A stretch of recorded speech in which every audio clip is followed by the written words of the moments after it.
వార్త 21వ అధ్యాయము 26వ వచనం చదువుకుందాం.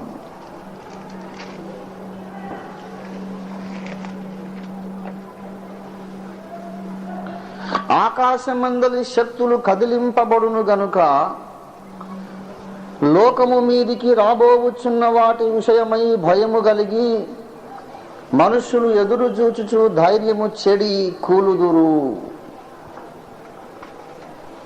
ఆకాశమందలి శక్తులు కదిలింపబడును గనుక లోకము మీదికి రాబోవుచున్న వాటి విషయమై భయము కలిగి మనుష్యులు ఎదురు చూచుచు ధైర్యము చెడి కూలుదురు. చిన్న మాట మనం ప్రార్థన చేసుకుందాం. ప్రేమ కలిగిన మా పరిశుద్ధ ప్రభువా, మా కరుణగల కన్న తండ్రి, మహిమగల దేవా, జీవము గల దేవా, జీవాధిపతి, జీవప్రదాత, మమ్మను కాపాడువాడా, మాకు క్షేమాధారమై ఉన్నవాడా, నీకు వందనాలు చెల్లిస్తున్నాము. నీవే మా ప్రభుడవు, నీకంటే మాకు క్షేమాధారం ఏది లేదని యెహోవావైన మిమ్మల్ని గుర్చి మేము మనవి చేస్తున్నాము. తండ్రి, నీకు స్తోత్రాలు. గొప్ప ప్రభువా, ఆయా ప్రాంతాలకు నీ సేవార్థం వెళ్ళిన మీ దాసుని, మీ దాసురాలిని, ఇంకను ఆయా పనుల్లో ప్రయాణముల్లో ఉన్న నీ ప్రియ బిడ్డలను అందరినీ క్షేమముగా సకాలమున సజీవముగా ఈ మందిరానికి మీరు చేర్చి ఇంతవరకు నీ యొక్క మహిమ గల సన్నిధి మా చేత అనుభవింపజేసినందుకు నీకు వందనాలు చెల్లిస్తూ ఉన్నాం. మునిగిన కోరుచున్నాం ప్రభువా, నాతో మాతో మాటలాడి నీ స్వరమును మా హృదయములో ధ్వనింపజేయుట చేత మాలోని సకల బలహీనతలు పారద్రోలమని, మాలో అద్భుతము చేయమని యేసునామమున వేడుచున్నాం తండ్రి, ఆమేన్. ప్రభునందు నాకు అత్యంత ప్రియులారా, బైబిలు గ్రంథములోని అత్యంత నిగూఢమైన నిర్లక్ష్యము చేయబడిన మాటలలో ఈ శక్తులు అనే మాట ఒకటి. బైబిల్ గ్రంథములోని ముఖ్యమైన మాటలలో, నిర్లక్ష్యము చేయబడిన మాటలలో ఒకటి ఈ శక్తులు అనే మాట. శక్తులు బైబిల్ గ్రంథములోని ముఖ్యమైన మాటలలో కొన్ని మాటలను నిర్లక్ష్యం చేశారు వేద పండితులు, బైబిల్ పండితులు, వ్యాఖ్యాతలు, ప్రసంగికులు, సంఘ కాపరులు, సంఘ నాయకులు, బైబిల్ వేదాంత ప్రబోధకులు, గ్రంథకర్తలు, ఉపదేశకులు, ప్రసంగికులు, ఏ పేరన్నా పెట్టండి, వాళ్ళు చాలా వరకు వారు నిర్లక్ష్యం చేసిన మాటలు ఉన్నాయి. They have neglected some very important words. ఆ నెగ్లెక్టెడ్ ఇంపార్టెంట్ టర్మ్స్ లో ఒకటి శక్తులు అనేవి. ఈ విశ్వములో వ్యక్తులు ఉన్నారు, శక్తులు కూడా ఉన్నవి అని మనం గ్రహించాలి. వ్యక్తులలోకెల్లా ప్రముఖుడెవరు చెప్పండి? వ్యక్తి అనగా అర్థం ఏంటి? వ్యక్తిత్వము కలిగిన వాడు. వ్యక్తి అంటే వ్యక్తిత్వము కలిగిన వాడు. తానంటూ ఉన్నాననే ఒక స్పృహ, తనకంటూ కొన్ని కోరికలు, వాటిని సాధించుకోవడానికి ప్రణాళిక రచించగలిగిన శక్తి సామర్థ్యములు ఇత్యాది లక్షణాలు కలిగి, తనకేం కావాలో తెలుసు, ఎలా సాధించుకోవాలో తెలుసు, తన గురించి తనకు తెలుసు, తన చుట్టూన్న వాటిని గూర్చి తెలుసు, తనకంటూ ఒక స్వంత ఆశయము, ఆశ, కోరిక, ఇష్టాయిష్టములు, వాటిని నెరవేర్చుకునే సామర్థ్యం, దీన్ని వ్యక్తిత్వం అంటారు. ఎలక్ట్రిక్ కరెంట్ ఉంది, దానికి వ్యక్తిత్వం ఉండదు, అదొక ఫోర్స్ అంతే. గ్రావిటేషనల్ ఫోర్స్ ఉంది, అదొక ఎనర్జీ, దానికి వ్యక్తిత్వం ఉండదు. నీకేం కావాలమ్మా చెప్పు అంటే అది చెప్పదు, ఏది పడిస్తే దాని కిందికి లాక్కుంటా ఉంటుంది అంతే, దానికి అదొక్కటే తెలుసు. శక్తులు వేరు, వ్యక్తులు వేరు. విశ్వములోకెల్లా ప్రముఖ వ్యక్తి మీలో ఎవరు అన్నట్లు యేసుక్రీస్తు. ఆయన కంటే ప్రముఖుడెవడూ లేడు, ఆయన కంటే ప్రముఖుడు ఒక్కడున్నాడు. ఆయన తండ్రి అయిన దేవుడు.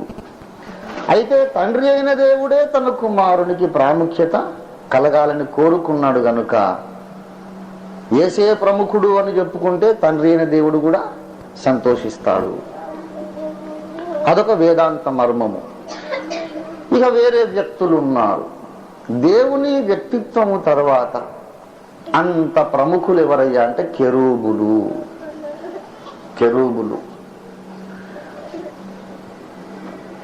దేవునికి అతి దగ్గరి జ్ఞానము వ్యక్తిత్వము కలిగిన వారు కెరూబులు. దేవుని కంటే వారు కొంచెము తక్కువ అన్నంత స్థాయి కలిగిన వారు. సృజింపబడిన వాళ్ళందరిలోకి ఉన్నత స్థాయికి చెందిన జ్ఞానము, బలము, మహిమ, ప్రభావము కలిగిన వారు. The highest perfection among all the created beings. అంత పరిపూర్ణతా స్థాయిలో ఉన్నారు గనుకనే కెరూబులు దేవునికి దగ్గరగా ఉన్నారు. అలాంటి ఉన్నత మహిమ కలిగిన వాడు గనుకనే కెరూబులలో ఒకడు నేనే దేవుణ్ణి అవుదాము అని ఆశపడ్డాడు. ఆఖరికి సైతాన్ అయిపోయాడు. శరాఫులు ఉన్నవి, అవి వేరు. కెరూబులు వేరు, శరాఫులు వేరు. శరాఫులు అంటే మహాదూతలు అని తర్జుమా చేయబడింది. ఇప్పుడు చూడొద్దు మనము గాని యెషయా దర్శనములో కనబడుతున్న శరాఫులు 6 రెక్కలు కలిగి 2 రెక్కలతో ముఖాన్ని, 2 రెక్కలతో పాదాలను, 2 రెక్కలతో కింది భాగము పాదాల భాగం, 2 రెక్కలతో ముఖాన్ని కప్పుకుంటూ మిగిలిన 2 రెక్కలతో ఎగురుతూ యెహోవా పరిశుద్ధుడని అవి గాన ప్రతిగానములు చేస్తూ ఉన్నారు. శరాఫులు వేరు. ఇకపోతే మిగిలిన దూతలున్నారు, తేజోవాసులైన పరిశుద్ధులున్నారు. ఈ కెరూబులు, శరాఫులు తర్వాత అంత ప్రాముఖ్యత కలిగిన వాళ్ళు ఇంకొకరు ఉన్నారు. వాళ్ళు ఎవరయ్యా అంటే 24 పెద్దలు. 24 పెద్దలు ఎవరయ్యా అంటే వీరు దేవుని ఆలోచన సభ. దేవుని ఆలోచన సభ అంటే పరలోకములోని పార్లమెంట్ అన్నమాట. వీళ్ళు శాసనాలు నియమిస్తూ ఉంటారు. ఏ దేశమున, ఏ లోకములో, ఏ గ్రహము మీద, ఏ నక్షత్ర మండలములో ఎక్కడ ఏ శాసనం ఉంటే మంచిది అని నిర్ణయిస్తూ ఎప్పుడు ఆలోచనలు చేస్తూ ఉంటారు. గనుక వారి పేరు దేవుని ఆలోచన సభ అని వాళ్లకు పేరు పెట్టబడింది. ఈ ఆలోచన సభ వారు నిర్ణయించిన ప్రకారమే దేవుడు ధర్మశాస్త్రమును ఫైనలైజ్ చేసి అంగీకరించి ఆమోద ముద్ర వేసి ఈ దేవదూతలు రాసినటువంటి అధికారిక పత్రం మీద దేవుడు స్టాంప్ వేసి సైన్ చేసి దాన్ని పట్టుకొచ్చి సీనాయి కొండ మీద మోషేకిచ్చాడు.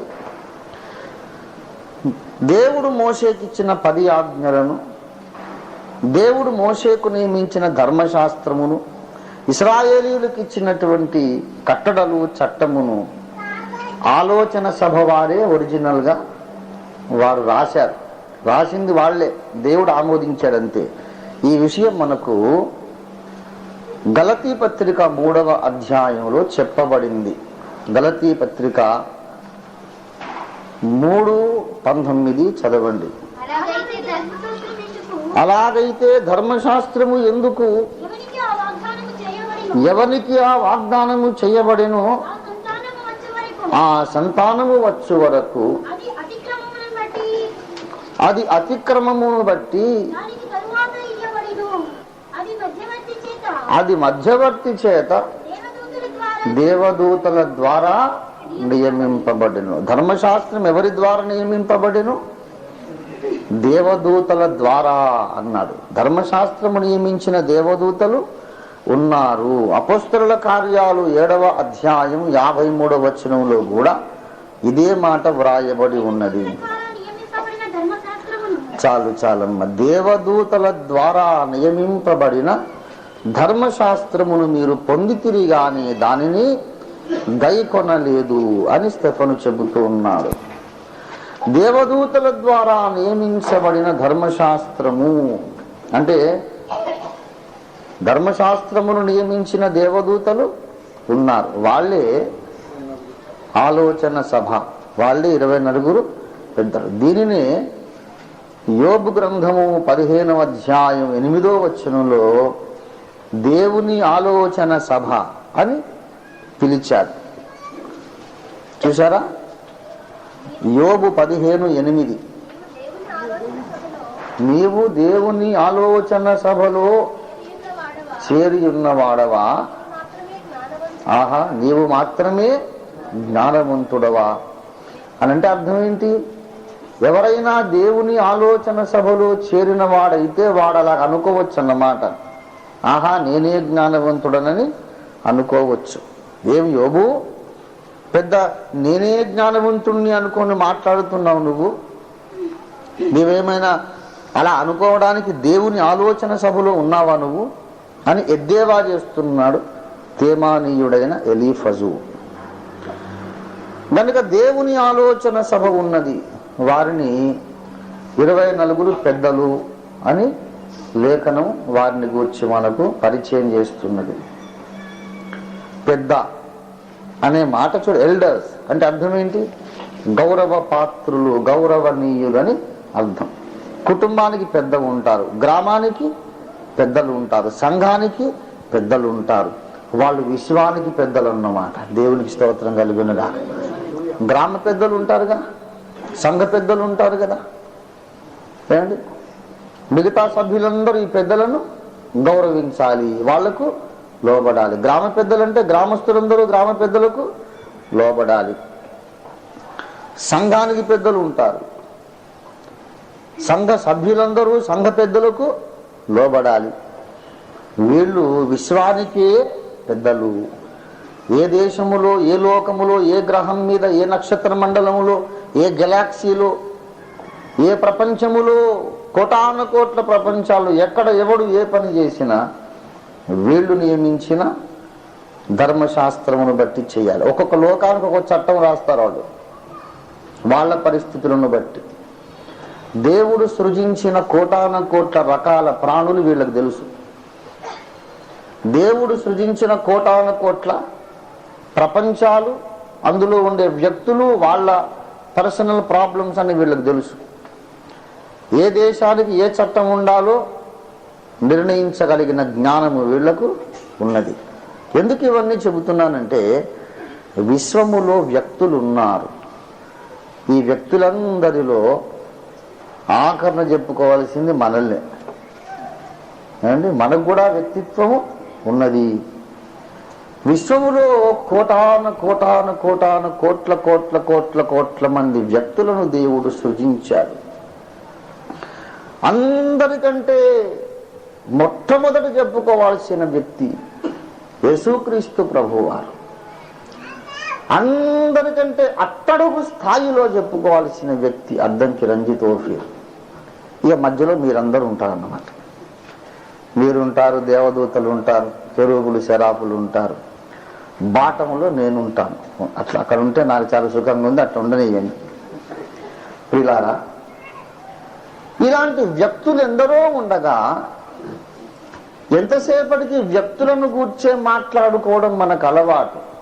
కానీ బైబిలు శక్తులను గూర్చి కూడా మాట్లాడుతున్నది. దాన్ని విస్మరించినందుకే క్రైస్తవ సంఘము చాలా విషయాలలో పరిస్థితులను అర్థం చేసుకోలేకపోతున్నది. ఎందుకు నా జీవితంలో ఇలాంటి సంభవాలు జరుగుతున్నాయి, ఎందుకు దేశంలో ఇలాంటి సంభవాలు జరుగుతున్నాయి, ఎందుకు ఇలాంటి ఉత్పాతాలు, విలయాలు, ప్రళయాలు జరుగుతున్నాయి అనే సంగతి మనకు అర్థం కావడం లేదు. కారణం ఏంటంటే, ఈ శక్తులు అనే వాటిని మనం విస్మరించాం. శక్తులు ఉన్నవి అని మర్చిపోయాం. బైబిల్ మాట్లాడుతుంది శక్తులను గూర్చి, కానీ మనం దాన్ని పట్టించుకోవడం లేదు. శక్తులు అనేవి ఉన్నవి, ఈ శక్తులు దూతలు కాదు అని మనం గమనించాలి. గమనించడం కోసమే స్పష్టీకరించి పరిశుద్ధాత్మ దేవుడు పేతురన్న ద్వారా రాయించారు. మొదటి పేతురు పత్రిక 3వ అధ్యాయము, దేవునికి స్తోత్రము. మొదటి పేతురు 3వ అధ్యాయం 22వ వచనం చూడండి.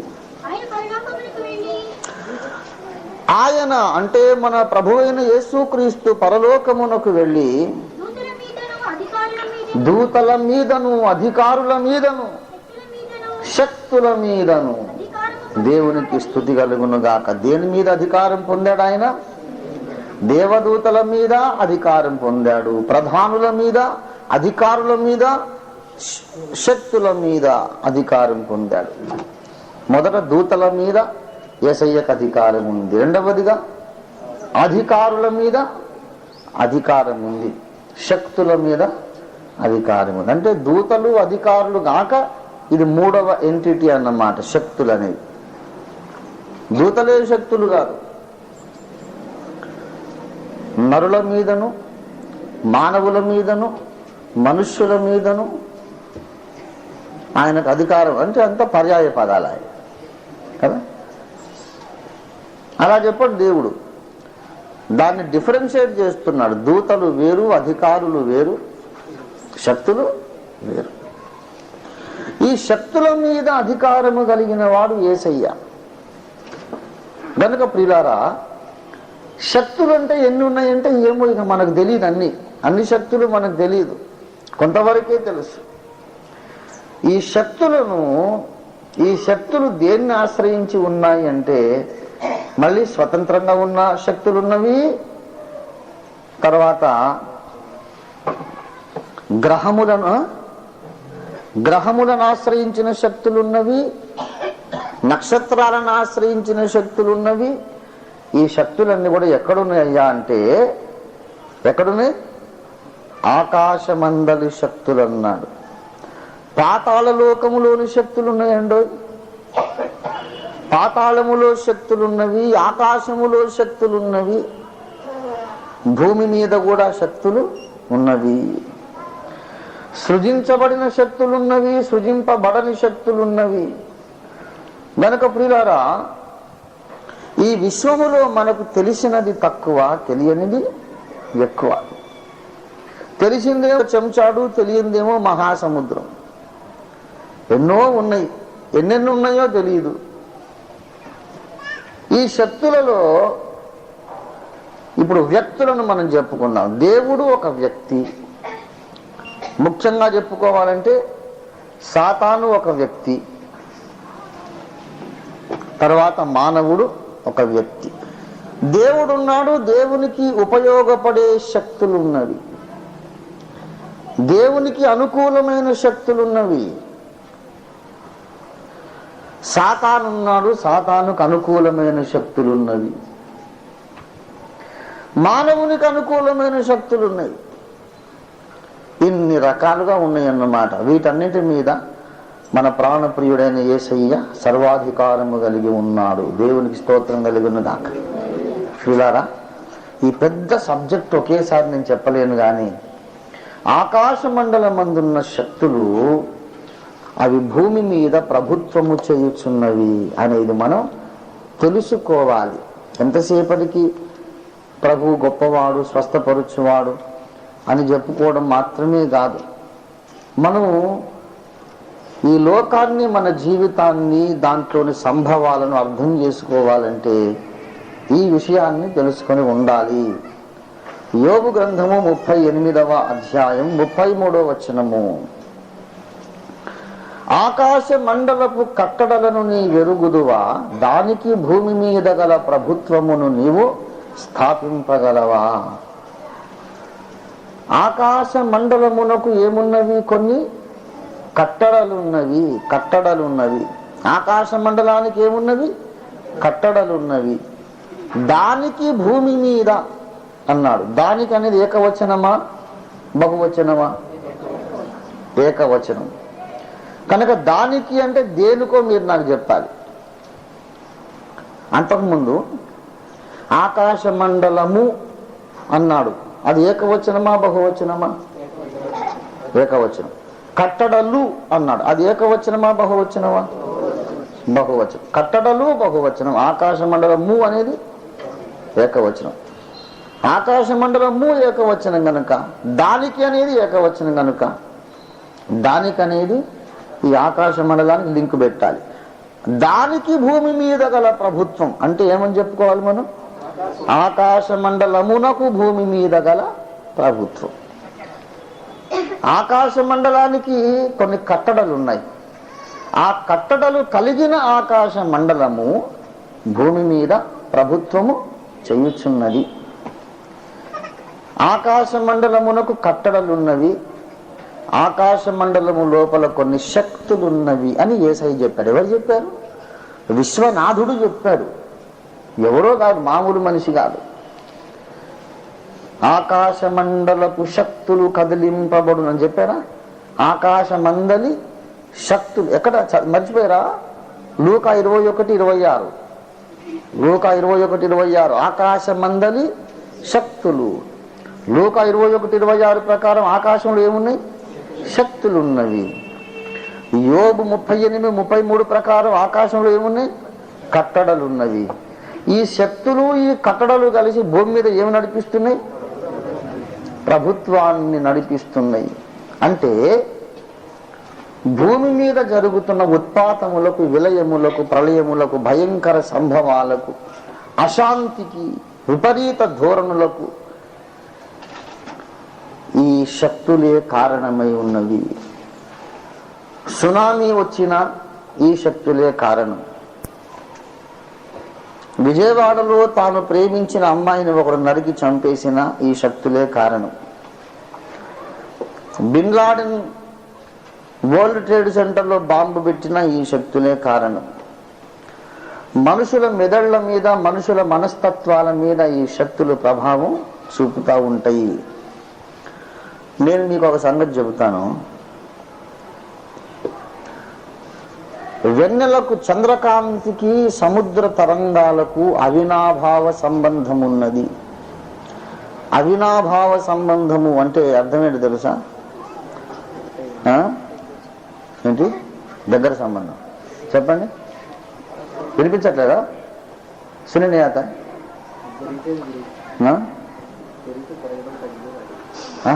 అవినాభావ సంబంధం అంటే వినా అనే పదము ఒకటి ఉంది. ఆ వినాహ అనే పదము హిందీలో బినా అయింది. బినా అయింది. వినాహ అనే సంస్కృత పదానికి హిందీలో బినా అయిందన్నమాట.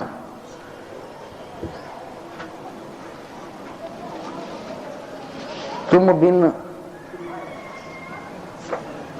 हम कैसे जिएंगे, तुम बिन हम कैसे जिएंगे అంటే నువ్వు లేకుండా నేను ఎలాగా జీవించాలి. యేసు బిన్ కోన్ భరే మనకి ప్యాస్ అనే పాట. యేసుగాక ఎవరు నా హృదయపు దాహమును తీర్చగలరు. బిన్, బినా అంటే అర్థం ఏంటి? లేకుండా అని అర్థం. యేసుని సిలువే అనే పాటను చూసారా? యేసుని సిలువే పాట, అందులో యేసు వినాహా జగతి లేదిక వేరే అని రాశాడు జేకబ్ తాత. వినాహా అని అంటే లేకుండా అని, వితౌట్ అని అర్థం. ఉస్కే బగాయర్, ఉర్దూలో ఉస్కే బగాయర్, హిందీలో ఉస్కే బినా, సంస్కృతంలో వినాహ. అవినాభావ సంబంధం అంటే అది లేకుండా ఇది ఉండదు, ఇది లేకుండా అది అవినాభావ సంబంధం అంటే. ఏమండి? పదములకు వ్యుత్పత్తిని కూడా అర్థం చేసుకుంటే తప్ప మనకు ఈ విశ్వం అర్థం కాదు. ఏమండి? కొంచెం బుర్ర పేలిపోతున్నట్టు ఉంటుంది కానీ కష్టపడాలి. అరే ఎక్కడ దొరికావురా దుర్మార్గుడా, నువ్వేదో స్వచ్ఛత కూటం పెట్టకుండా ఈ కూటమి ఓడి పెట్టమన్నారా నిన్ను. కానీ ప్రజలు నా మీద కోపడ్డానికి కారణం ఇదే. విషయం సరిగ్గా అర్థం కావాలనేది నా బాధ. ఏమండి? ఇప్పుడు నేను ఇంత బాధ ఎందుకు పడుతున్నాను? వినాహ అనే పదము మీకు వివరించడానికి. చంద్రకాంతికి, సముద్రానికి ఏమున్నది? అవినాభావ సంబంధం ఉన్నది అని చెప్తాను. అంటే ఏంటి? చంద్రకాంతి లేకుండా ఈ సముద్రం ఉండదు, సముద్రం లేకుండా చంద్రకాంతి ఉండదు. కారణం ఏంటో ఈనాటికి సైంటిస్టులకు అర్థము కాలేదు. ఎప్పుడైనా పౌర్ణమి రాత్రి చంద్రుడు మ్యాక్సిమం కాంతితో ప్రకాశిస్తున్నప్పుడు సముద్రము దరికి పోయి నిలబడి చూడండి, భీకరంగా గర్జిస్తూ ఉంటారు. సముద్రాన్ని గురించి ఇక్కడ మాట్లాడుకోవడం వేరు, అక్కడికి పోయి నిలబడితే భయం వేస్తుంది.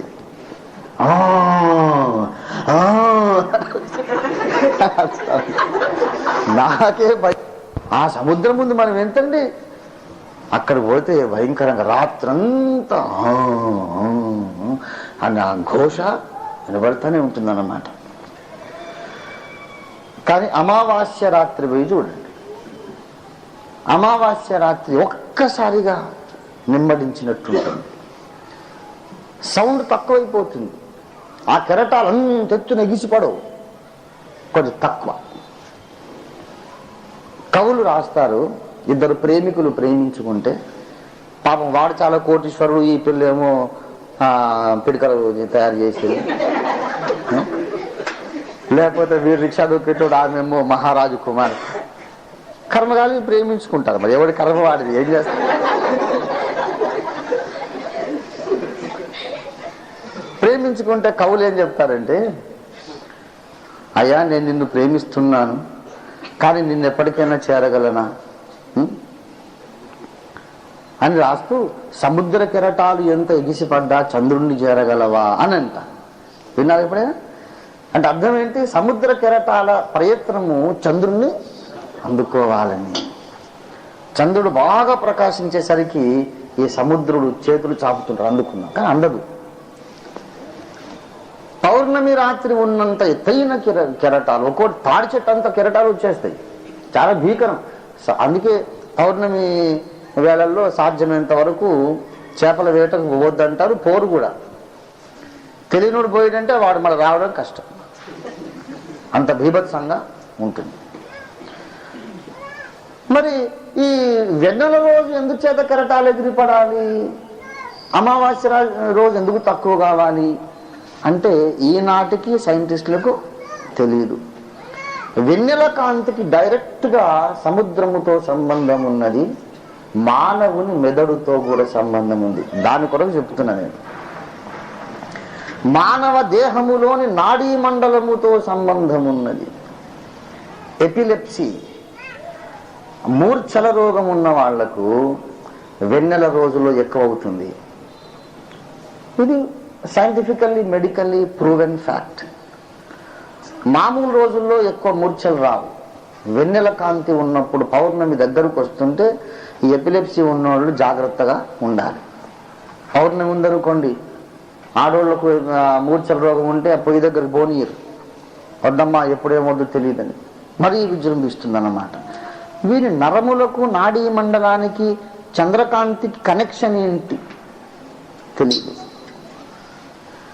కనెక్షన్ ఏంటో నేను ఇప్పుడు చెప్పగలను, కానీ ఇప్పుడు టైం పడుతుంది. ఏది ఏమైనా నేను చెప్పేది ఏంటంటే, ప్రస్తుతానికి నాకు ఆ విషయం తెలియదు అని మీరు అనుకోవడమే మంచిది. తెలియదు అనేసుకున్నాం, పోనీ మనకు తెలియనివి ఎన్నో ఉన్నాయి కదా, పోనీ అన్నీ తెలుసు అని ఎందుకు చెప్పుకోవాలి. అన్నీ తెలుసు అని చెప్పుకోవడంలో చాలా పెద్ద టెన్షన్ ఉంది. ఏమో బ్రదర్ మనకు తెలీదు అని అనేస్తే గొప్ప రిలీఫ్ అన్నమాట. తెలుసు అన్నామనుకోండి, తెలుసు అని ప్రూవ్ చేసుకోవాలి, ఈ గొడవ ఒకటి. ప్రూవ్ చేసుకుంటే అవతల వాడు ఒప్పుకోవాలి, ఈ టెన్షన్ ఒకటి. అందుకనే హమే కూర్చున్నాయి మాలో తెలియదు అనేసరికి గొప్ప విడుదల కలుగుతుంది. పెద్ద పెద్ద సైంటిస్టులకే తెలియదు చంద్రకాంతికి సముద్రానికి సంబంధం ఏంటి, చంద్రకాంతికి మానవుని మెదడుకు నాండలానికి సంబంధం ఏంటి అని తెలియదు. సంబంధం ఉందని తెలుసు, ఎందుకో తెలియదు, ఏంటో తెలియదు. ఈ రియాక్షన్ యాక్షన్ ఉందని తెలుసు, బట్ వై అంటే we don't know. There are so many things in this universe we have yet to discover. తెలియదు. ఆకాశములోని చంద్రకాంతి సముద్ర కెరటాలను శాసిస్తున్నట్లు, చంద్రకాంతి మానవుని నాడీ మండలమును శాసిస్తూ ఉన్నట్లు, బుధ గ్రహము, కుజగ్రహము, గురుగ్రహము, ఈ గ్రహాలు మానవుడి మనస్తత్వాన్ని కూడా శాసిస్తూ ఉంటాయి అన్నమాట. అందుకే నక్షత్ర రాశులను గూర్చిన ఆస్ట్రాలజీ అనేది కరెక్టే అని మనం ఇంతకుముందు చెప్పుకున్నాం. ఆస్ట్రాలజీ కరెక్టే, పామిస్ట్రీ కరెక్టే, హస్త సాముద్రికం బిబ్లికలే. నేను ఈ మాటలు చెబితే సేవకులకు ఇష్టం ఉండదు. వాళ్ళకి ఇష్టమైతే నాకేమిటి, ఇష్టం కాకపోతే నాకేమిటి. బైబిల్లో ఉన్న విషయం మనం నమ్మాల్సిందే.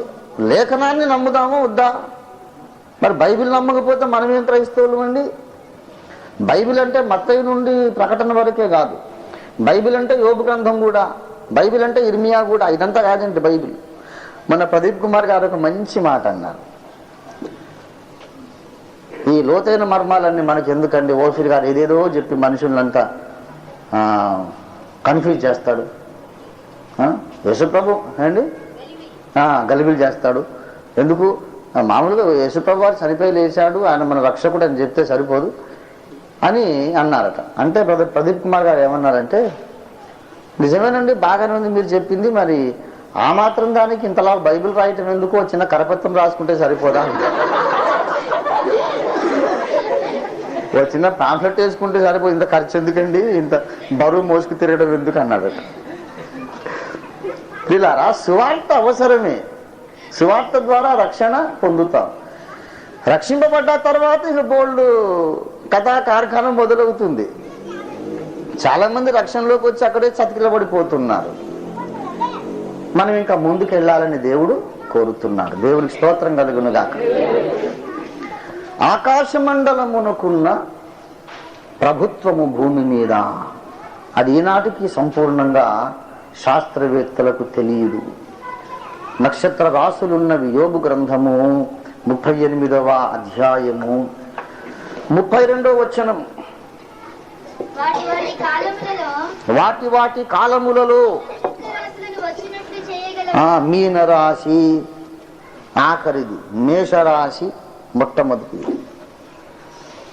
సంవత్సరంలో మొదట వచ్చేది మేషము, ఆఖరిని వచ్చేది మీనం.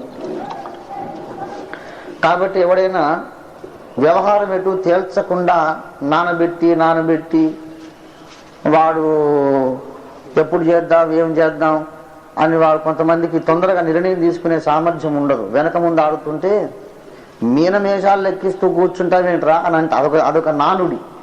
మీనమేషాలు అంటే రాశుల్లో చివరిది మీనము, మొదటిది మేషం. మీనము మేషం. మేషం అంటే పొట్టేలు. సంవత్సరములో మొట్టమొదట ఆకాశంకి వెళ్ళి చూస్తే మనము చుక్కలు పెట్టినట్టు, నక్షత్రాలన్నీ చుక్కలు పెట్టినట్టు పొట్టేలు ముఖం కనబడుతుంది. కొమ్ములు తిరిగిన పొట్టేలు, మామూలు పొట్టేలు కాదు, కొమ్ములు తిరిగిన పొట్టేలు కనబడుతుంది. మొదటి రోజు, రెండవ రోజు, మూడవ రోజు, నాలుగవ రోజు, 28, 29, 30వ రోజు వరకు ఉంటుంది. రోజు చూడొచ్చు, దుర్బిని పెట్టుకున్నారు. 30 days చూడొచ్చు, మనం చూడొచ్చు. మీకు కావాలంటే నేను మీకు చూపిస్తాను కూడా. 31వ రోజు మళ్ళీ చూస్తే ఆ బొమ్మ మాయం, కొత్త బొమ్మ ఏర్పడుతుంది. మేషమయ్యాక ఎద్దులాగా ఉంటుంది, వృషభము. ఆ ఎద్దు బొమ్మ మళ్ళీ 30 రోజులు ఉంటుంది. 31వ రోజు చెరిగిపోతుంది. మళ్ళీ మిథున రాశి, ఒక అబ్బాయి ఒక అమ్మాయి ఉన్నట్టు, ఒక కన్యా, స్త్రీ శరీరం పురుష శరీరం చక్కగా ఉంటుంది. చూస్తే తెలిసిపోద్ది అమ్మాయి అబ్బాయి కలిసి నిలబడ్డారని. దాన్ని మిథున రాశి. నక్షత్ర రాశి. రాశి అంటే కుప్పగా పోయటం. ఆ కుప్పలు ఒక్కొక్క ఆకృతిని అనుసరించి ఉంటాయి. తులారాశి, వృశ్చికము, తేలులాగా ఒక ఆకారం. ఆ తేలు ఆకారం ఒక 30 రోజులు. తర్వాత తరాజు, కూరగాయలు జోకుతారు చూశారు, 2 కింద పళ్ళాలు, పైన అడ్డగీత, వాటిని కలుపుతున్న దారాలు. ఈ బొమ్మ ఉంటుంది, ఆకాశంలో బొమ్మ ఉంటుంది. ఈ 31వ రోజు అది పోతుంది. సింహం లాంటి ఒక ముఖం వస్తుంది, బొమ్మ. సృష్టికర్త అయిన దేవుడు మనము రాళ్లను పేర్చి గీతలు గీసి బొమ్మలు ఏర్పాటు చేసినట్టు ఆ నక్షత్రాలను పేర్చి బొమ్మలు గీసి ఆడుకుంటున్నాడు అన్నమాట. ఈ నక్షత్ర రాశులు వాటి వాటి కాలములు వచ్చినట్టు నువ్వు చేయగలవా? నేను కాబట్టి చేస్తున్నా అంటున్నాడు. దేవుని స్తోత్రం కలుగునుగా. ఏ సైంటిస్ట్ అన్న చేయగలడండి? నక్షత్ర రాశులను ఎవడు ముట్టుకుంటాడు అసలు వాటిని? వాటికి 1,00,000 మైళ్ళ దగ్గరికి దూరానికి పోయినా వీడు భగ్గుమని బొగ్గైపోతాడు. వీడుంటే కదా దాన్ని ఏమైనా చేయడానికి. అంత వేడి, అంత వెలుగు, అంత భయంకరమైనటువంటి ప్రచండమైన హీట్. దాని దగ్గరికి మనం వెళ్ళలేము, నక్షత్రాన్ని ముట్టుకోలేము. ఒక్కొక్కటి భూమి కంటే 1,00,000 రెట్లు పెద్దది, 50 లక్షల రెట్లు పెద్దది. దాన్ని మనం ముట్టుకోవడము, దేవుడేమో దాన్ని బంతులు ఆడుకున్నట్టు ఆడుకుంటున్నాడు. ఆకాశ మహాకాశములు పట్టజాలనేవాడు. ఇంతకు దేవుడు చేసే పని ఏదైనా వ్యర్థంగా చేస్తాడా? అనవసరంగా చేస్తాడా? దేవుడు ఏది చేసినా ఆ పనికి కొంత ప్రయోజనం ఉంటుంది. దేవుడు ఈ రాసులను 1000 సంవత్సరాల నుండి క్రమంగా వేళ తప్పకుండా 30 రోజులకు ఒక్కొక్క బొమ్మ గీస్తా కూర్చున్నాడు. 12 రాసులు అయ్యాక మళ్ళీ మొదలుకు వస్తుంది, మళ్ళీ మేషం మొదలవుతుంది. ఇట్లా 1000 సంవత్సరాల నుంచి దేవుడు చేస్తా ఉన్నాడు. ఊరికనే చేస్తున్నాడా?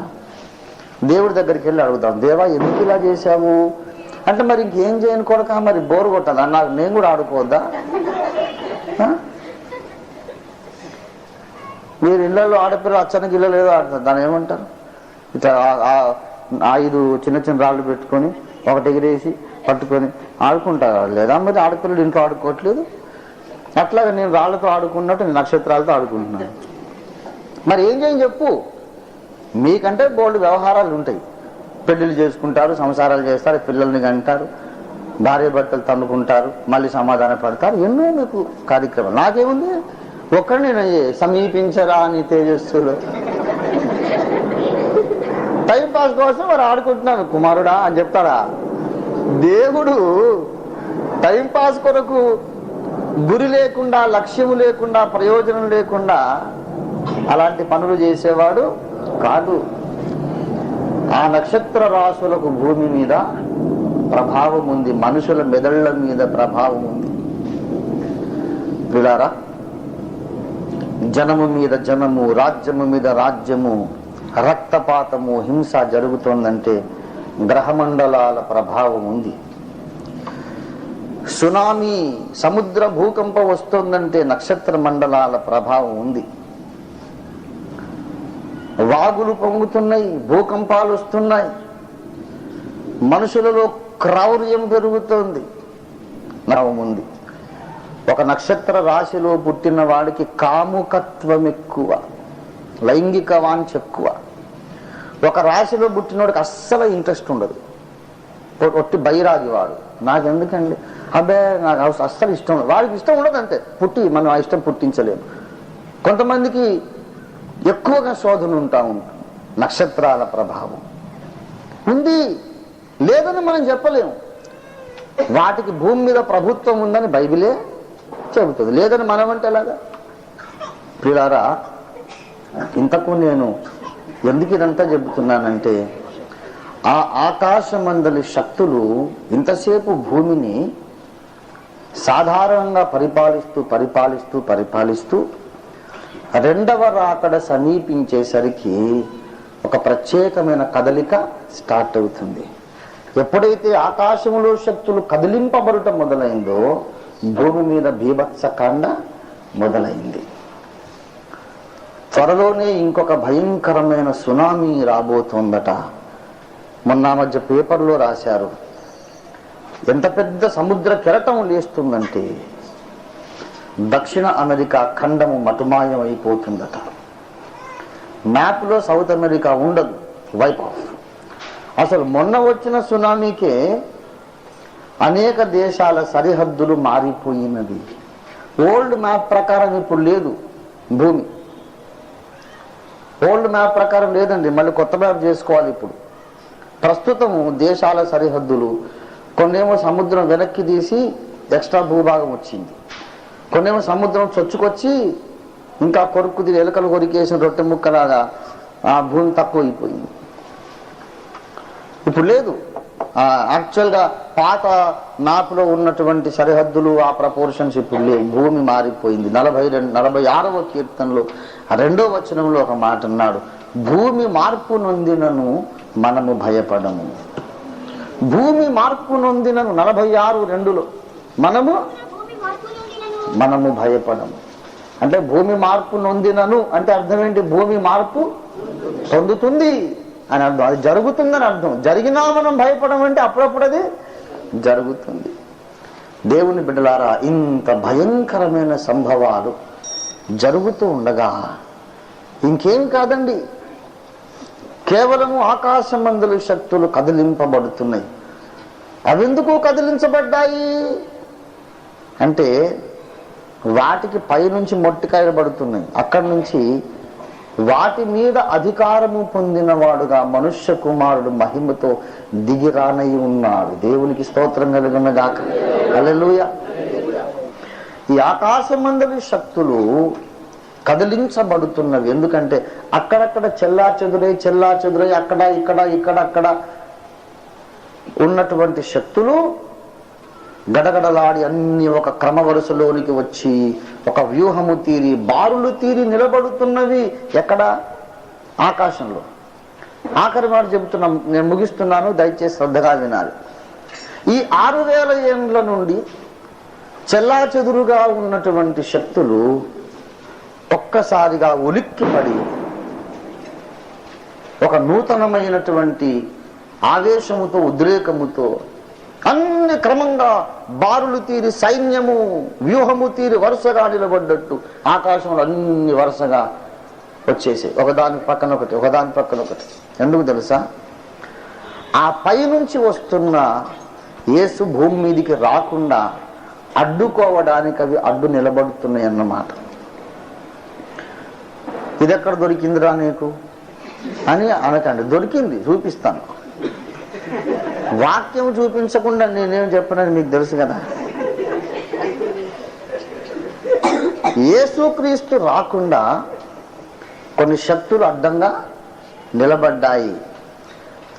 ఆ శక్తులు అడ్డంగా నిలబడ్డాయి గనుకనే యెషయా గ్రంథము 64వ అధ్యాయము 1వ వచనము మీరు చూసినట్లయితే, గగనము చీల్చుకొని నీవు దిగివచ్చెదవుగాక, నీ సన్నిధిని పర్వతములు తత్తరిల్లునుగాక అని దీర్ఘదర్శి అయిన యెషయా ప్రవచిస్తూ ఉన్నాడు. యేసునాథుణ్ణి పిలుస్తున్నాడు. దిగివచ్చెదవుగాక అంటే అవరోహణమయ్యే దేవుడు ఎవరండి? ఆయన యేసునాథుడు కదా. ఏ రీతిగా పరమునకు వెళ్ళుట మీరు చూచితురో ఆ రీతిగానే ఆయన దిగి వచ్చుట మీరు చూచెదరు.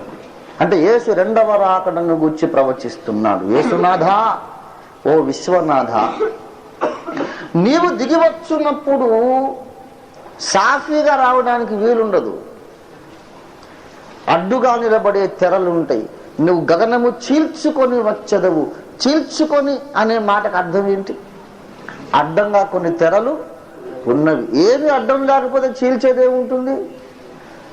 చంద్రమండలానికి మనం రాకెట్ పంపాము, సాఫీగా వెళ్ళింది వచ్చింది కదా. కానీ యేసు వచ్చేటప్పుడు అలా సాఫీగా ఉండదు వ్యవహారం. చంద్రమండలానికి రాకెట్ వెళ్ళడానికి అడ్డం ఏమీ లేదు, యేసు రావడానికి అడ్డం ఉంది. ఆ అడ్డు తెరను నువ్వు చీల్చుకొని వచ్చేదవు గాక. అడ్డంగా నిలబడిన తెర ఏమిటంటే ఆకాశం మందరి నెగటివ్ ఫోర్సెస్ అన్ని బారులు తీరి నిలబడ్డాయి అన్నమాట. ప్రియులారా, అడ్డము నిలబడ్డటువంటి ఆ శక్తులను తొలగించుకొని చీల్చుకొని యేసు 2వసారి భూమి మీదకి వస్తాడు, వచ్చి తీరుతాడు. దేవునికి స్తోత్రం కలుగునుగాక. యేసు కన్యకు పుడతాడు అని ప్రవచనం ఉంటే ఆ ప్రవచనం నెరవేరకుండా సాతాను చాలా ప్రయత్నం చేశాడు. ఆయన కన్యకు జన్మించిన తరువాత ఆయన పరిశుద్ధతను పాడు చేయడానికి శోధనలో ప్రవేశపెట్టాడు. ఆయన శిలువ మీద వేలాడి మరణించవలసి ఉండగా కొండ మీద నుండి త్రోసి చంపడానికి ప్రయత్నం చేశాడు. దేవుడు ఏమేమి ప్రవచనాలు జరగబోతున్నవని, ఏమేమి భవిష్యత్ సంభవాలు రాశాడో వాటన్నిటిని జరగకుండా అడ్డుకోవడం సైతానుకు ఆనవాయితీ. యేసు పుట్టుకను అడ్డుకుందామని చూశాడు, యేసు మరణాన్ని ఇంకో రకంగా చేద్దామని చూశాడు, యేసు పునరుద్ధానాన్ని అడ్డుకుందామని చూశాడు. ఆ సమాధి మీద ముద్ర వేసి సైనికుల్ని కావలి పెట్టాడు. ఆయన పుట్టుకను ఆయన మరణాన్ని ఆయన పునరుద్ధానాన్ని అడ్డుకున్న సైతాను రెండవ రాకడను ఎందుకు అడ్డుకోడు? తప్పకుండా అడ్డుకుంటాడు. కాబట్టి అడ్డుతెరను చీల్చుకొని నీవు దిగి వచ్చేదవుగాక అని దీర్ఘదర్శి ప్రవచిస్తున్నాడు. దేవునికి స్తోత్రం కలుగునుగా. కనుక ఆకాశమందు అక్కడక్కడ ఉన్న శక్తులన్నీ ఒక్కసారిగా ఉలిక్కిపడి రెండవ రాకడ సమీపించినప్పుడు, అన్ని బారులు తీరి నిలబడ్డప్పుడు ఒకదాని ప్రభావం ఒకదానికి ఢీకొని దాని కిరణాలు దీనికి, దీని కిరణాలు దానికి ఒకదాని మీద ఒకటి ఓవర్లాప్ అయి క్లాష్ అయిపోయి ఢీకొని ఆ గందరగోళ ప్రభావం అంతా మనుషుల మీద పడుతోంది, ప్రకృతి శక్తుల మీద పడుతుంది, పంచభూతాల మీద పడుతుంది. ఆకాశమందరి శక్తులన్నీ they are aligned against the second coming of Jesus Christ. యేసు రెండవ రాకడకు విరోధంగా అన్ని ఒకటైనే గనుక వాటికి తెలియకుండానే ఒకదాని కిరణాలు ఇంకో దాని కిరణాలు ఇంటర్ఫియర్ అయి భూమి మీద మనుషుల మెదళ్ళు కన్ఫ్యూజ్ అయిపోతున్నాయి, సంసారాలు కన్ఫ్యూజ్ అయిపోతున్నాయి, రాజ్యాంగాలు కన్ఫ్యూజ్ అయిపోతున్నాయి, పంచభూతాలు కూడా తికమకలాడిపోతున్నాయి. ప్రియులారా, అంచె దినాలలో జరుగుతున్న ఉత్పాతాలకు, ప్రళయాలకు, వినాశనానికి ముఖ్య కారణం ఆకాశమందలి శక్తులు కదిలించబడుట. ఆ శక్తులు ఉన్నాయి. They are neutral forces. Some are negatively charged, some are positively charged. అయితే ఎన్ని శక్తులు ఏ విధంగా కదిలించబడినా, భూమి మీద ఎన్ని ఉత్పాతములు, ప్రళయాలు జరిగినా మనము మాత్రము ధైర్యం విడిచిపెట్టడానికి అవసరము లేదు. దేవునికి స్తోత్రం. లూకాసు వార్త 21వ అధ్యాయము, లూకాసు వార్త 21వ అధ్యాయము 28వ వచనము చూడండి. ఇవి జరుగనారంభించినప్పుడు మీరు ధైర్యము తెచ్చుకొనుడి. ఇవి జరగనారంభించినప్పుడు మీరు ధైర్యము తెచ్చుకొనుడి. ఏవి జరగనారంభించినప్పుడు? భూమి మీద ఈ ఆకాశపు శక్తుల ప్రభావము చేత ఘోరమైన ప్రళయాలు జరుగనారంభించినప్పుడు, మనుషుల్లో విపరీత ప్రవర్తన అధికమైనప్పుడు, భూకంపములు, తెగుళ్ళు, జల ప్రళయాలు వచ్చినప్పుడు మీరు ధైర్యము తెచ్చుకొనుడి. యుద్ధ వార్త విన్నప్పుడు ధైర్యము తెచ్చుకొనుడి. సముద్ర భూకంపం వచ్చినప్పుడు ధైర్యము తెచ్చుకొనుడి. వరదలు వచ్చి లక్షల మంది, వేల మంది చనిపోతున్నప్పుడు ధైర్యము తెచ్చుకొనుడి. ఎందుకనగా మీ విడుదల సమీపించుచున్నది. దేవునికి స్తోత్రం కలుగునుగా. హల్లెలూయా. ఎందుకు ధైర్యం తెచ్చుకోవాలి? మన విడుదల సమీపించుచున్నది. ఆ శక్తులన్నీ అడ్డంగా నిలబడ్డాయి. వాటిని చీల్చుకొని దిగి రావడానికి మన ప్రభు సిద్ధంగా ఉన్నాడు. రోమా ప్రభుత్వ అధికార ముద్ర యేసు పునరుద్ధానాన్ని ఆపగలిగిందా? ఆపలేకపోయింది. ఆకాశమందున్న అడ్డముగా నిలిచిన శక్తులు యేసు దిగి రాకుండా ఆపగలుగుతాయా? ఆపలేవు.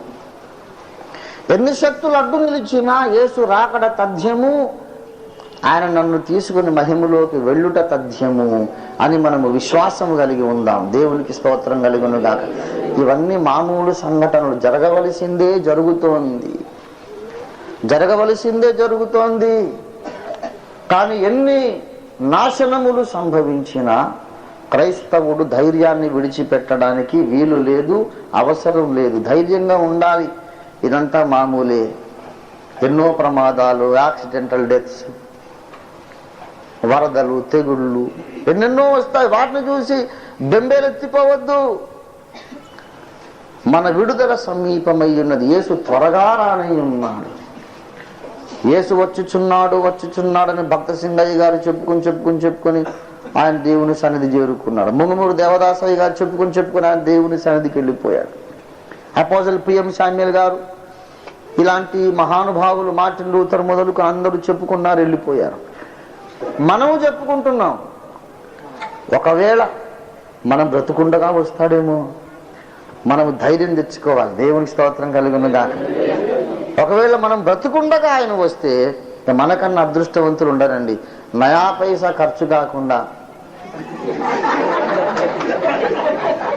ఏ రాకెట్టు లేకుండా ఆకాశ మహాకాశములను రెప్పపాటులో రివ్వున దాటి విశ్వాన్ని ఏలుచున్న మహారాజు దర్బారుకి వెళ్ళిపోతాం. దేవునికి స్తోత్రం కలిగినగా. హల్లెలూయా. మరణము రుచి చూడకుండా హనోకు పరలోకానికి వెళ్ళాడు. మరణము చూడకుండా ఏలియా పరలోకానికి వెళ్ళాడు. మనం బ్రతుకుండగా యేసయ్య వస్తే మరణము చూడకుండా మనం కూడా పరలోకానికి వెళ్ళిపోతాం. దేవుని స్తోత్రం కలిగినగాక. హల్లెలూయా.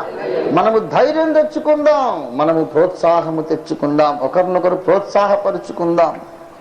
ఈ దినాల్లో మనం చేయాల్సింది ఏంటంటే ధైర్యం తెచ్చుకోవాలి, మన తలలు పైకెత్తుకోవాలి. తలలు పైకెత్తుకోవాలి. 28వ వచనం, మీరు ధైర్యము తెచ్చుకొని మీ తలలు ఎత్తుకొనుడి, మీ తలలు ఎత్తుకొనుడి. తలలు ఎత్తుకొనుడి. తలలు ఎత్తుకున్నానంటే అర్థం ఏంటి? పైనున్న వాటిని చూడాలి. దేవునికి స్తోత్రం కలుగునుగా. పైనున్న వాటిని, మీరు క్రీస్తుతో కూడా లేపబడిన వారైతే పైనున్న వాటిని వెదకుడి. భూ సంబంధమైన వాటి మీద మనసు ఉంచుకోవద్దు. ఈ సునామీలు, జలప్రళయాలు, వాగులు పొంగటాలు, ట్రైన్లు కొట్టుకుపోవడాలు, ఇవన్నీ విన్నప్పుడు మనం ఏం చేయాలంటే ఈ రోజు నుండి భూ సంబంధమైన వాటి మీద నేను మనస్సు పెట్టుకోను, ఈ రోజు నుండి పర సంబంధమైన వాటి మీద నేను మనస్సు పెట్టుకుంటాను అనే ఒక తీర్మానం మనం చెయ్యాలి.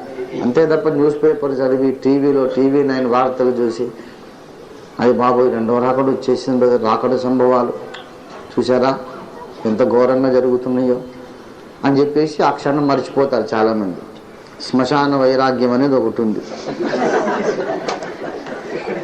శ్మశానంలో పోతే అందరూ వేదాంతులే. జీవితం అశాశ్వతం నాయన. ఎవళ్ళమైనా అందరం ఇక్కడికి వచ్చేవాళ్ళమేగా.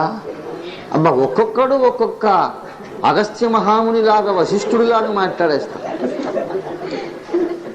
దాన్ని మళ్ళీ ఊళ్ళోకి రాగానే అదంతా మర్చిపోయి ఎవరిని ముంచుదామా, ఏ విధంగా 4 రూపాయలు వెనకేసుకుందామా, అప్పుడు మరి అంత అశాశ్వతమని గుర్తు రాదు. ప్రియులారా, ఒకసారి నేను కళ్ళారా చూశాను నారాయణగూడ సెమిట్రీలో. ఎవరో తెలిసిన వాళ్ళు చనిపోతే వెళ్ళేవా దాని ఏమంటారు అంత్యక్రియలకు. ఒక బ్రదర్ ఉన్నాడు, ఆయన అంటున్నాడు ఇదంతా లోకం అంతా అశాశ్వతం బ్రదర్, మనం ఎన్నో ఆశలు పెట్టుకుంటాం, ఎన్నో చేస్తాం, కానీ మనం ఏం కట్టుకు చూడు. ఆయన లక్ష రాస్తి కూడబెట్టాడు, ఏం కట్టుకుపోయాడు? ఏం కట్టుకుపోయా? ఒట్టి చేతులతో వెళ్ళిపోయాడు. మనమందరం ఒట్టి చేతులతో వెళ్ళిపోవలసిన వాళ్ళని అని అన్నాడు. ప్రార్థన కూడా చేశాడు. ఏదో సంగ పెద్ద బయటికి రాగానే ఒక కాలరు పుచ్చుకుని, నాకు 10,000 ఎప్పుడు ఇస్తావురా నువ్వు?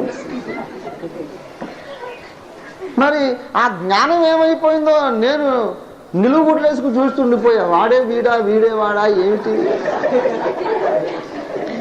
శ్మశాన వైరాగ్యం అంటారు దాన్ని. శ్మశానంలో తగ్గకూడదు. న్యూస్ పేపర్ చదివినప్పుడు, ఏదో టీవీలో న్యూస్ చూసినప్పుడు ఎంత దారుణం అండి, కడవరి దినాలు కదా, ఈ లోకం అశాశ్వతం అని మాట్లాడేసి వెంటనే నువ్వు చేయాల్సింది ఏంటంటే మోకాళ్ళుని ప్రార్థించి దేవునితో ఒక ఒప్పందం చేసి, ప్రభువా ఈ రోజు నుండి నేను నీ కోసం బ్రతుకుతాను అని ఒక తీర్మానం చెయ్యాలి. నీ జీవిత విధానంలో మార్పు రాకుండా ఎన్ని వేదాంత సత్యాలు ప్రవచిస్తే లాభమే ఉంది? ప్రియులారా, మనం చేయాల్సిన పనులు 2. మొట్టమొదట ధైర్యం తెచ్చుకోవాలి, 2వదిగా తలలెత్తుకోవాలి, 3వదిగా ప్రసంగం ముగించాలి. ఇది చాలా ముఖ్యమైన విషయం. కనుక మనము వెంటనే ప్రసంగం ముగిద్దాం. దేవునికి స్తోత్రం. ధైర్యం తెచ్చుకొని, ప్రభువా నేను ఈ రోజు మొదలుకొని పైనున్న వాటినే వెతుకుతాను అనే తీర్మానంతో మనం ముగించుకుందాం. దేవునికి స్తోత్రం.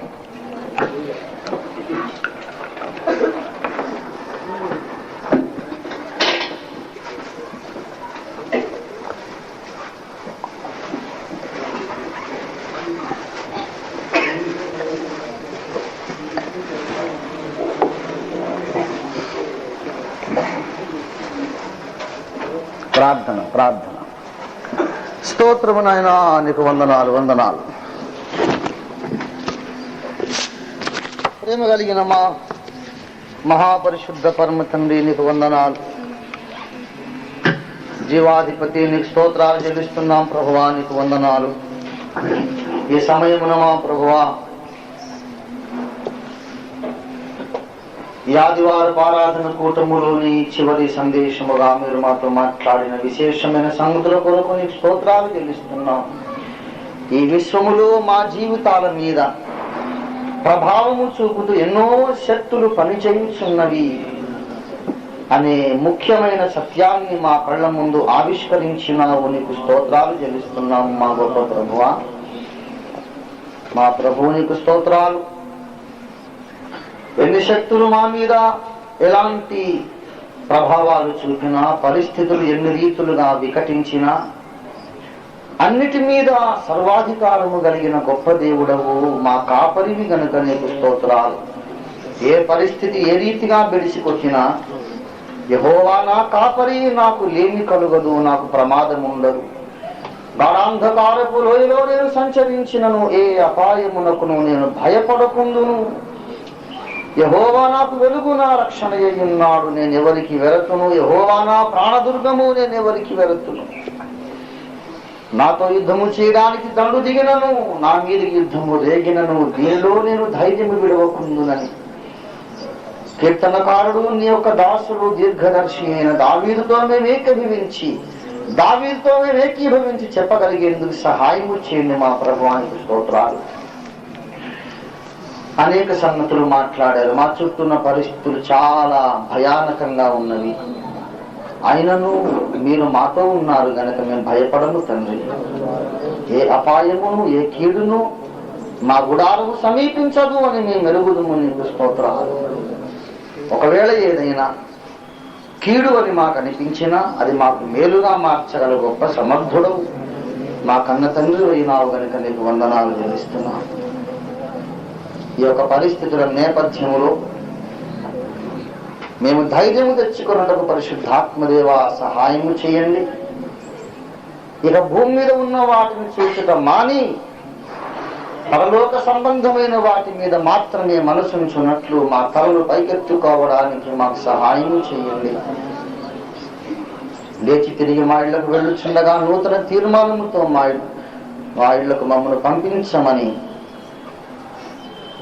మీరు మాతో ఇంతసేపు ఉండి మాట్లాడినందుకై నీకు వందనాలు చెల్లిస్తూ, తిరిగి లేచి వెళ్ళుచుండగా ప్రతి ఒక్కరిని మీరు ముట్టి స్వస్థపరిచి బలమిచ్చి ఆరోగ్యమునిచ్చి వచ్చే వారమంతా పరిశుద్ధముగా జీవించడానికి కావలసిన ఆత్మబలమును అనుగ్రహించి ఈ లోకములోనికి నీ ప్రతినిధులుగా నీ ప్రతిబింబాలుగా తీసుకువెళ్ళమని, వచ్చే వారము తిరిగి నీ బల్ల ఎదుట ఆరోగ్యవంతులుగా పరిశుద్ధులుగా తిరిగి మమ్మను సిగ్గుపడనక్కర్లేని బిడ్డలుగా మోకరింప చెయ్యమని యేసు పరిశుద్ధ నామమున వేడుచున్నాము తండ్రి, ఆమేన్.